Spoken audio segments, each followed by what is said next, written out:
জীবনের শেষ নামাজ জামাতে আদায় করেছেন, জীবনের শেষ নামাজটাও জামাতে আদায় করলেন। তখন তার এমন অবস্থা, এত অসুস্থ, দাঁড়াতে পারেন না, হাঁটতে পারেন না। দুইজন সাহাবীর কাঁধের উপরে ভর করে তারপরে বহু কষ্ট করে মসজিদে গিয়ে নামাজ আদায় করেছেন, খুতবা দিয়েছেন। বললেন, খুতবা দিতে গিয়ে বললেন, আজ থেকে মসজিদে নববীর চতুর্দিকের সকলের দরজা বন্ধ হয়ে যাবে, শুধু আবু বকরের দরজাটা খোলা থাকবে।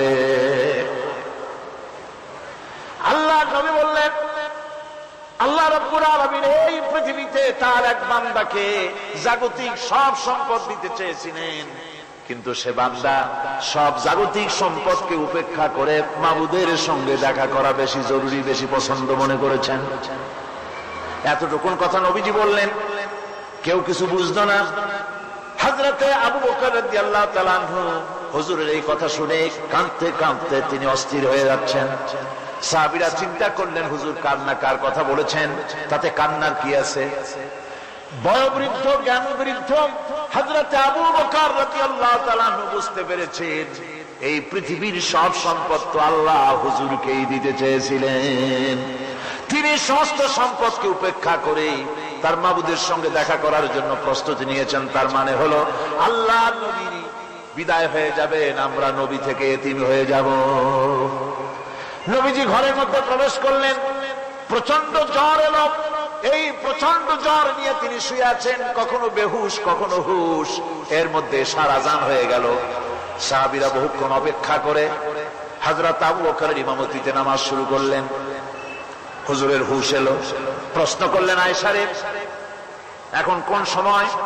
হযরত আয়েশা বলেন, ইয়া রাসূলুল্লাহ, মসজিদে নববীতে নামাজ শুরু হয়ে গেছে। সাহাবীরা অনেকক্ষণ অপেক্ষা করে আমার বাবার ইমামতিতে নামাজ পড়তেছে সবাই, কিন্তু সাহাবীরা কেঁদে কেঁদে নামাজের মধ্যেই কাঁদতে কাঁদতে অস্থির হয়ে যাচ্ছে। তাদের মনের ধারণা হয়েছে নবীজির পেছনে নামাজ পড়ার কিসমত থেকে তারা মাহরুম হয়ে গেল। নবীজি বলেন, আয়েশা দরজা খুলে দাও আর আমার মাথাটা একটু উঁচু করে ধরো, আমি একটু নামাজের দৃশ্যটা দেখি। দরজা খুলে দেওয়া হলো, নবীজির মাথা উঁচু করে ধরা হলো। নামাজের জামাতের দৃশ্য দেখে নবীজি আবার শুয়ে পড়লেন। হযরত আয়েশা লক্ষ্য করে দেখেন নবীজির দুই চোখের কোণা দিয়া পানি পড়তেছে। মা আয়েশা জিজ্ঞেস করেন, ইয়া রাসূলুল্লাহ, নামাজের দৃশ্য দেখে চোখে কেন পানি এলো? হুজুর বলেন, আয়েশা রে, এটা কোনো দুঃখের পানি নয়, এটা তৃপ্তির পানি।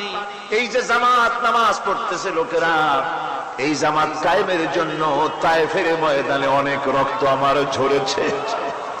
উহুদের ময়দানে দান্দার মুবারক শহীদ হয়েছে, সাহাবায়ে কেরাম জীবন দিয়েছে। এই যে জামাত আমি দেখতে পেলাম, ভবিষ্যতের একটা ছবি যেন চোখে ধরা পড়লো। আমার মনে হলো কিয়ামত পর্যন্ত এই পৃথিবীতে আমার যত উম্মত আসবে তারা এইভাবে করে জামাতে নামাজ আদায় করবে।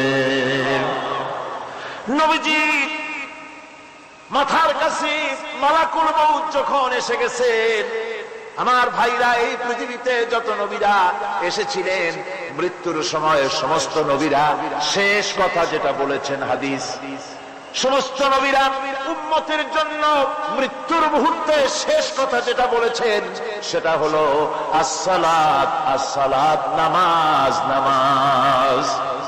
আমার নবী যখন বিদায় হয়ে যান, বিদায় মুহূর্তে মেয়ের কথা বললেন না, কলিজার টুকরা নাতির কথা বললেন না, জামাইয়ের কথা বললেন না, স্ত্রীর কথা বললেন না, মৃত্যুর সময় শেষ কথা বললেন, আসসালাত, আসসালাত ওয়া মা মালাকাত আইমানুকুম, নামাজ, নামাজ, আমার উম্মতেরা নামাজ, আমার উম্মতেরা নামাজ ছেড়ে দিও না, নামাজ।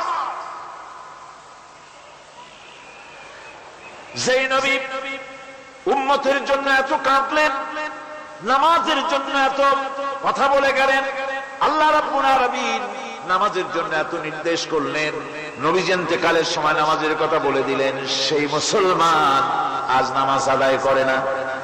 নামাজ পড়ে তো নামাজ শুদ্ধ হয় না। হযরতে হুযায়ফা রাদিয়াল্লাহু তাআলা আনহু তিনি একবার ইয়েমেন সফর করেছিলেন, এক মসজিদে নামাজ পড়লেন। একজনকে তিনি নামাজ পড়তে দেখলেন, নামাজ পড়তে দেখে তিনি অপেক্ষা করলেন। লোকটার নামাজ হয়ে যাওয়ার পর তিনি প্রশ্ন করলেন, আল্লাহর বান্দা, তুমি কতদিন এরকমের নামাজ পড়তেছ? তিনি বললেন, প্রায় 40 বছর তো হবে আমি এরকম নামাজ পড়তেছি।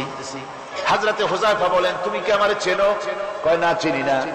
হযরত হুযায়ফা বললেন, আল্লাহর বান্দা শোনো, আমি হচ্ছি আল্লাহর নবী মুহাম্মদুর রাসূলুল্লাহ সাল্লাল্লাহু আলাইহি সাল্লামের সাহাবী হুযায়ফা।